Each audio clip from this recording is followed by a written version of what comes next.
जाने वैष्णो देवी मंदिर का इतिहास और पौराणिक कथा। दर्शन से पूरी होगी मनोकामना। त्रिकुटा की पहाड़ियों पर स्थित एक गुफा में माता वैष्णो देवी की स्वयंभू 3 मूर्तियां हैं। देवी काली दाएं, सरस्वती बाएं और लक्ष्मी मध्य पिंडी के रूप में गुफा में विराजमान है। वैष्णो देवी का विश्व प्रसिद्ध और प्राचीन मंदिर जम्मू कश्मीर के जम्मू क्षेत्र में कटरा नगर के समीप की पहाड़ियों पर स्थित है।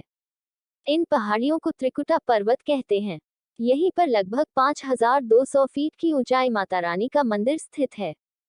यह भारत में तिरुमला वेंकटेश्वर मंदिर के बाद दूसरा सर्वाधिक देखा जाने वाला धार्मिक तीर्थ स्थल है।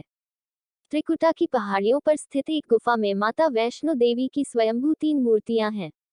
देवी काली दाएं, सरस्वती बाएं और लक्ष्मी मध्य पिंडी के रूप में गुफा में विराजमान है। इन तीनों पिंडियों के सम्मिलित रूप को वैष्णो देवी माता कहा जाता है। वहीं इस स्थान को माता का भवन कहा जाता है। पवित्र गुफा की लंबाई 98 फीट है। इस गुफा में एक बड़ा चबूतरा बना हुआ है। इस चबूतरे पर माता का आसन है जहां देवी विराजमान रहती हैं। भवन वह स्थान है जहां माता ने भैरवनाथ का वध किया था। प्राचीन गुफा के समक्ष भैरव का शरीर मौजूद है और उसका सिर उड़कर 3 किलोमीटर दूर भैरव घाटी में चला गया और शरीर यहां रह गया। जिस स्थान पर सिर गिरा, आज उस स्थान को भैरवनाथ के मंदिर के नाम से जाना जाता है। कटरा से ही वैष्णो देवी की पैदल चढ़ाई शुरू होती है जो भवन तक करीब 13 किलोमीटर और भैरव मंदिर तक 14.5 किलोमीटर है। मंदिर की पौराणिक कथा। मंदिर के संबंध में कई तरह की कथाएं प्रचलित हैं। एक बार त्रिकुटा की पहाड़ी पर एक सुंदर कन्या को देखकर भैरवनाथ उसे पकड़ने के लिए दौड़े। तब वह कन्या वायु रूप में बदलकर त्रिकुटा पर्वत की ओर उड़ चली। भैरवनाथ भी उनके पीछे भागे। माना जाता है कि तभी मां की रक्षा के लिए वहां पवन पुत्र हनुमान पहुंच गए। हनुमान जी को प्यास लगने पर माता ने उनके आग्रह पर धनुष से पहाड़ पर बाण चलाकर एक जलधारा निकाली और उस जल में अपने केश धोए। फिर वहीं एक गुफा में प्रवेश कर माता ने 9 महीने तक तपस्या की और बाहर हनुमान जी ने उन्हें पहरा दिया। फिर भैरवनाथ उन्हें ढूंढते हुए वहां पहुंच गए।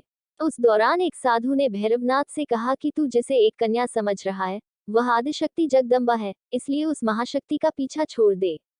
भैरवनाथ ने साधु की बात नहीं मानी। तब माता गुफा की दूसरी ओर से मार्ग बनाकर बाहर निकल गईं। यह गुफा आज अर्धकुमारी, आदिकुमारी या गर्भजून के नाम से प्रसिद्ध है। अर्धकुमारी के पहले माता की चरण पादुका भी है। यह वह स्थान है जहां माता ने भागते भागते मुड़कर भैरवनाथ को देखा था। अंत में गुफा से बाहर निकलकर कन्या ने देवी का रूप धारण किया और भैरवनाथ से वापस जाने का कहकर फिर से गुफा में चली गई, लेकिन भैरवनाथ नहीं माना और गुफा में प्रवेश करने लगा। यह देखकर माता की गुफा पर पहरा दे रहे हनुमान जी ने उसे युद्ध के लिए ललकारा और दोनों का युद्ध हुआ। युद्ध का कोई अंत नहीं देखकर माता वैष्णो ने महाकाली का रूप लेकर भैरवनाथ का वध कर दिया। कहा जाता है कि अपने वध के बाद भैरवनाथ को अपनी भूल का पश्चाताप हुआ और उसने मां से क्षमादान की भीख मांगी। माता वैष्णो देवी जानती थी कि उन पर हमला करने के पीछे भैरव की प्रमुख मंशा मोक्ष प्राप्त करने की थी। तब उन्होंने न केवल भैरव को पुनर्जन्म के चक्र से मुक्ति प्रदान की, बल्कि उसे वरदान देते हुए कहा कि मेरे दर्शन तब तक पूरे नहीं माने जाएंगे जब तक कोई भक्त मेरे बाद तुम्हारे दर्शन नहीं करेगा।